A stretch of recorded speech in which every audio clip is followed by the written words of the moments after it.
Hello YouTube, and welcome back to a series about salvage. So today we've got just a little bit of a flip car for you. So I've no intentions of repairing this. It's going to be the same deal as, with the black Monte Carlo.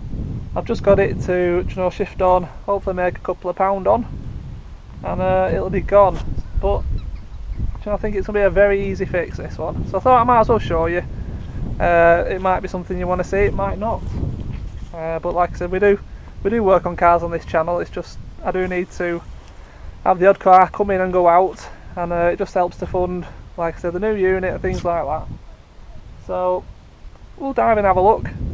And yesterday, the day I picked up this car, it's obviously so you're going to see this on Saturday. I collected this car on Wednesday. It's Thursday today, and let me tell you, yesterday was one hell of a day, and I'll tell you all about it as we go through the video. But yeah, this is first see. I've not touched it since last night. I've not even looked around it. I've not started it. So we'll have a look. We'll see if it runs. It's supposed to. Have a look what the issues is, what damage are on it, and I'll tell you what I think and how much I'm hoping to get for it. So let's dive in. So just a quick reminder before we do dive in. Don't forget, 10,000 subscribers, I'm going to give an iCarSoft CR Pro diagnostic scanning tool to one of you subscribers, so make sure you subscribe to be given in with a chance of winning that scanner. It's what have we got? This is a Peugeot 108. It's an active, so I don't know exactly what that means, but it's got a 1 litre petrol 3-cylinder engine, little touchscreen stereo in it. But anyway, we'll have a look inside it in a minute. So, having a look around it, like I said, I haven't tried to start this. This came from Synetiq, the Synetiq website, and in particularly the Hills Salvage Yard at Skelmersdale, so near Liverpool. Very good experience again with Synetiq.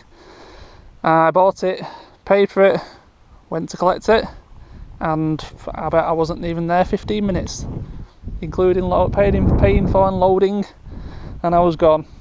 And that was the most straightforward part of my whole day, because yesterday, like I said, was entertaining to say the least. I'll tell you quickly now before we dive into the car. So I had a bid on another car early on in the morning, a Mitsubishi ASX. Went too much, didn't win it, but I had this in mind and I had another vehicle in mind, obviously just purely to flip. So I thought I had to go to Bury, to go to Synetiq, to get the inlet for the Mini. So I thought I'll take the truck, then I'm halfway towards wherever I'm going, and try and bid on something whilst I'm there. So I'm at Synetiq. A chap walks up to me. He's a subscriber from the channel, so Colin, nice to meet you outside Synetiq. Nice to have a chat. Yeah, sorry I don't have much more time really, but yeah, I had a lot to do that day. So nice to meet you, Colin. Now I got my parts, sat in my van and started bidding on this car. I won this car and then head off on my way to Skelmersdale. From Bury I had to drive through Whitefield to get to the M60. So I'm cruising through Whitefield, it's in a 30-mile-an-hour area, and the cab of the van started to fill with smoke. So managed to get to a bus stop, stopped, there's smoke piling out the bonnet. I opened the bonnet and, well, I'll show you actually, I'll show you, it's here, if I could get in it. I'll just get the bonnet open and then we will resume. Right, so yes, I pulled over, pulled the bonnet up, smoke were piling out, and the heat insulation on the bulkhead was on fire. See how it's all dark and brown and black and everything? That was all covered with insulation and it was on fire. So basically what had happened was the manifolds cracked on the back of the engine, the exhaust gases had been shooting out like a needle, pierced through the fireproof layer and set fire to the insulation. So I had half a can of Coke in my cab, which I grabbed and started throwing on it and didn't put it out. I then ran across 4 lanes of traffic to get to a McDonald's to ask them for a bucket of water. Whilst I'm running across the road, some guy is shouting something out of the window of a bus, which turned out actually to be another subscriber. So Danny, I think it's Danny. Hello. I didn't obviously have a chance to speak to you. I couldn't tell what you were saying either. That's why I just went and anyway you drove off. So yeah, I met 2 subscribers whilst out as well picking his car up. So I ran across to McDonald's, got a bucket of water, came back and continued to throw cupfuls of water at my engine and bulkhead, putting the fire out. So anyway, I got it out not too difficultly, but then spent the next hour underneath and in the engine bay ripping out all the insulation so it couldn't happen again, because I had to drive this thing home. So anyway, we've got it home. Like I said, I had to rip it all out. You can see a reminiscence of it there. And it's going to have a new manifold. So I'm thinking this van's probably going to go to Copart itself, I think, and I'm going to get myself something a bit newer because it is a bit tired. It's done great to start with, again, but I think it's got to go. I'm losing a bit of confidence with it. Windscreen wipers decided to stop, well, didn't stop working, they decided to turn themselves on yesterday and won't turn off, so I've had to pull the fuse out of them. Central locking gave up about 2 months ago. It's just a tired French van. It's got 248,000 on it, but it's been on 248,000 since I bought it and it doesn't move, so I don't really know what miles on it. But anyway, like I said, engine runs great, 3 litre diesel, loads of power, loads and loads of power this thing, it's ridiculous. You won't even know that car was on the back, it flies. But I need it to be reliable. The last thing I want to do is end up with a car on the back broken down somewhere, because that'll be a decent bill getting it recovered, because you'd have to get something big. So anyway, enough of the van and my travels yesterday. Like I said, nice to meet you, Colin. Nice to hear from you, Danny. I know we didn't speak, but anyway, nice to see you. And onto the car. So this car is down as a run and drive. I have the key. These don't even come with a fob. So hey, anyway, let's have a little look inside, see if it's got any power. I'm pretty sure, if we remember rightly, with the Synetiq stuff, Synetiq, they disconnect the battery leads, don't they? So I would presume this is the same. And it doesn't look like there's any power in here. No. We have a crack in the windscreen, unfortunately, over there. That's a bit of a shame. And a good chip there. So whoever buys this will need to factor in a screen. Pretty basic inside these. Well, we've got the splash guard in the back by the looks of it. And it's reasonably clean. This is supposedly a very low mileage car. It's supposed to only have 16,000 on it, so it should be clean. And we will have a look now under the engine, see, have a look at the battery. But now I did know about this. It's a nice key mark all the way down the side.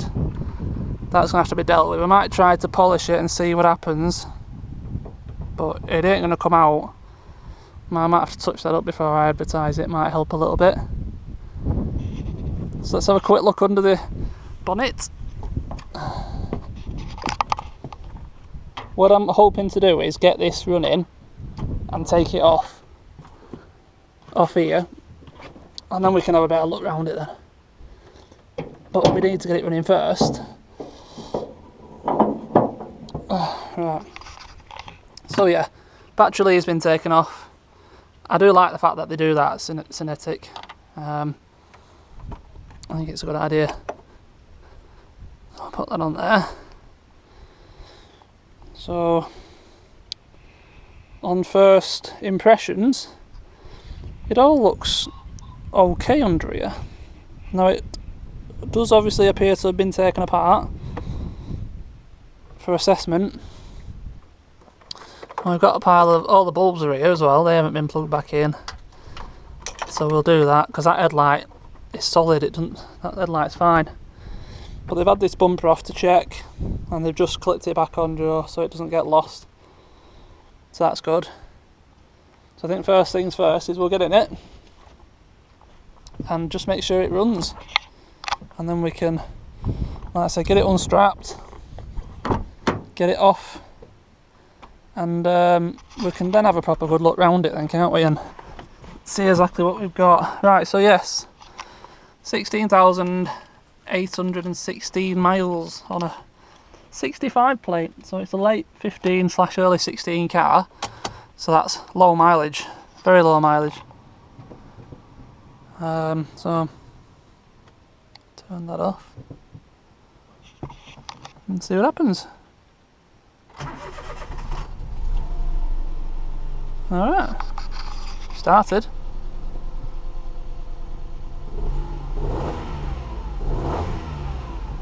These 3 cylinders, they always feel a little bit at a rough idle because it's not balanced, is it?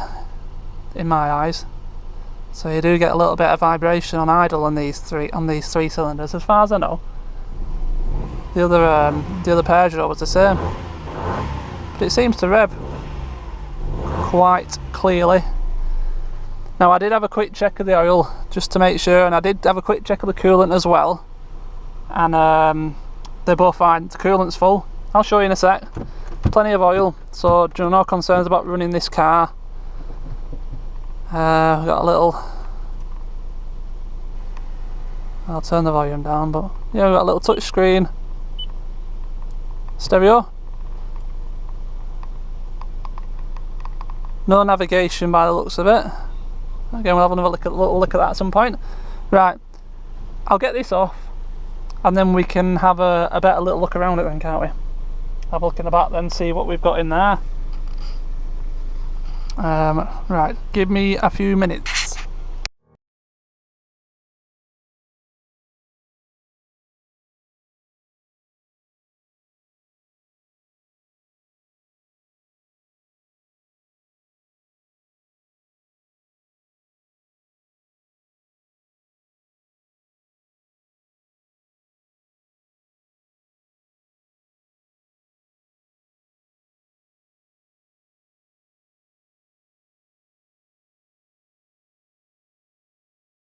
Okay, that's better.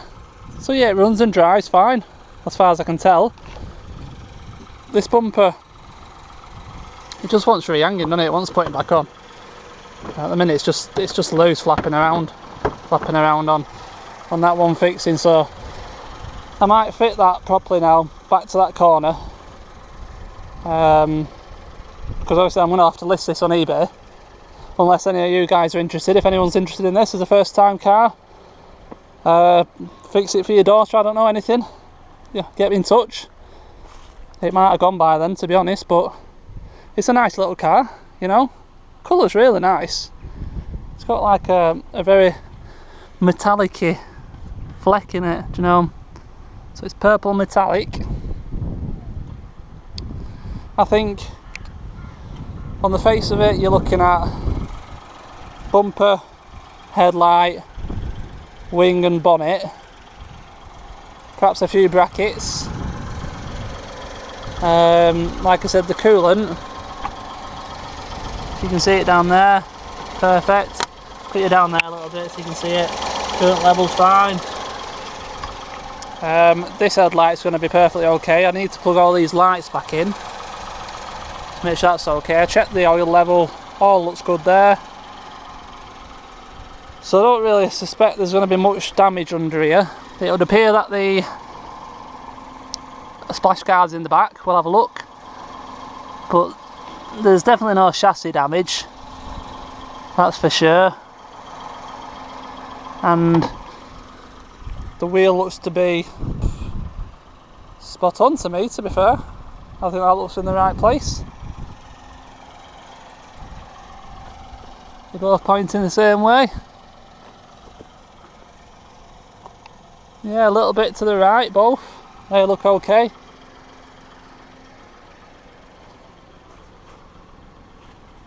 So yeah, I think the suspension's okay. I'll have a look myself properly without the camera under it, but I think it's looking okay.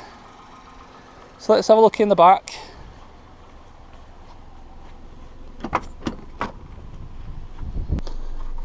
So we've got our splash guard there.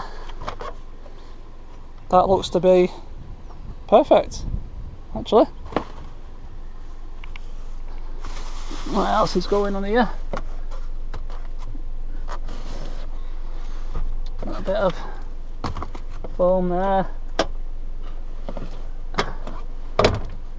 Put these seats back so we can have a look in the back.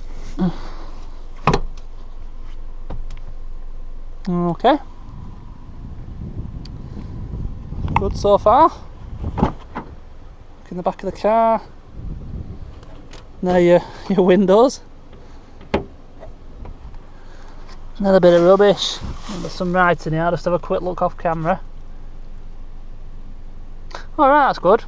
So, the repair centre has listed what they have found. So front bumper, fog light cover, near side inner bumper bracket, chrome grille, bottom grille. So yeah, complete new front bumper, well, replacement. Near side headlight. Front panel maybe back a bit, but potentially pulled.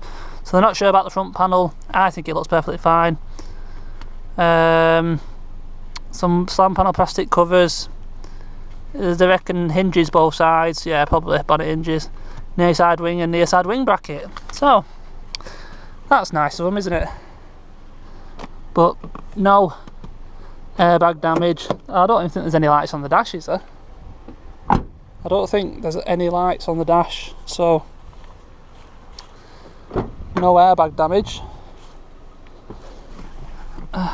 No, nothing. You got your seat belt, handbrake and door open. So that is it. So alright, okay. That glove box. We've got the handbook. These don't tend to have any service history in them though.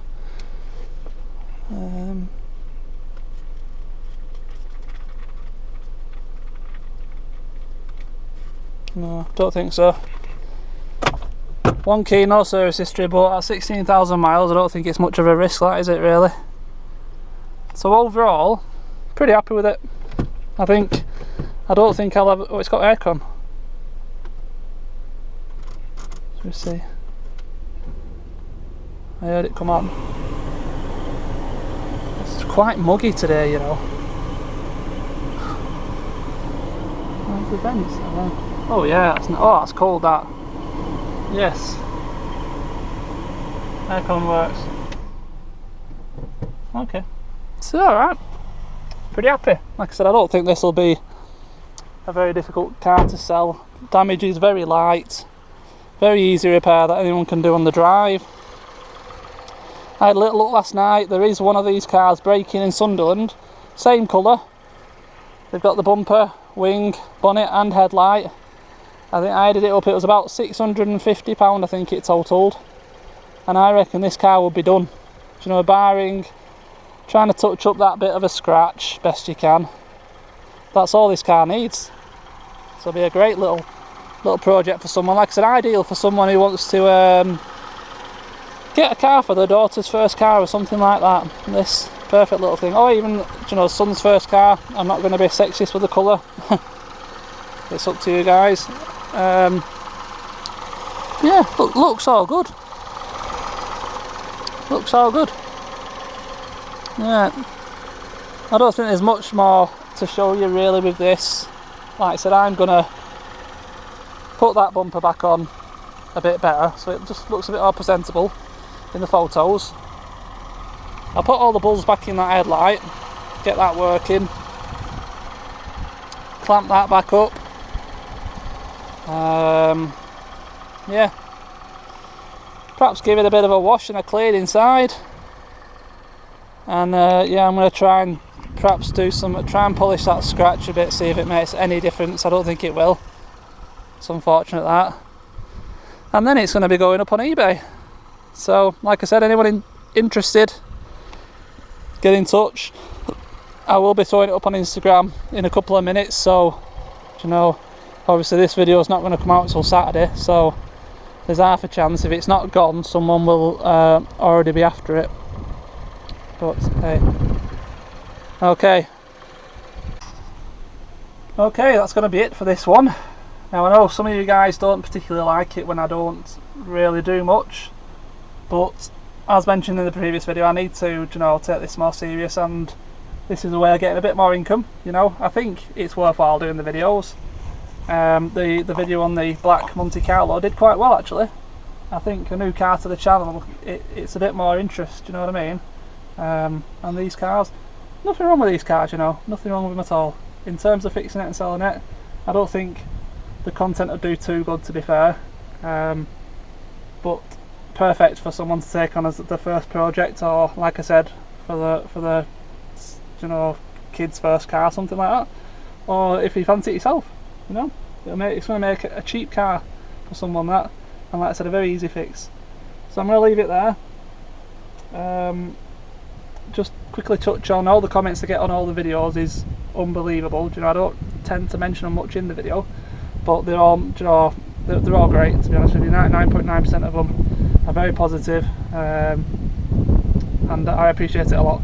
Like I said, I always get back to you guys, pretty much all of you, at least acknowledge that I've seen the comment. So I just wanted to throw that in at the end. And as always, if you do enjoy these videos, please do consider subscribing. We're going places, like I said, with a new unit and stuff. And if you can, share this video or any other videos on the channel. It helps loads, brings new people to the channel, gets us, you know, exposed to people that don't even know about us, and it'll only help us grow, which means we can get nicer cars, more video, more content for you guys to watch. It's as simple as that. So as always, thank you very much, and I will see you in the next one. Cheers.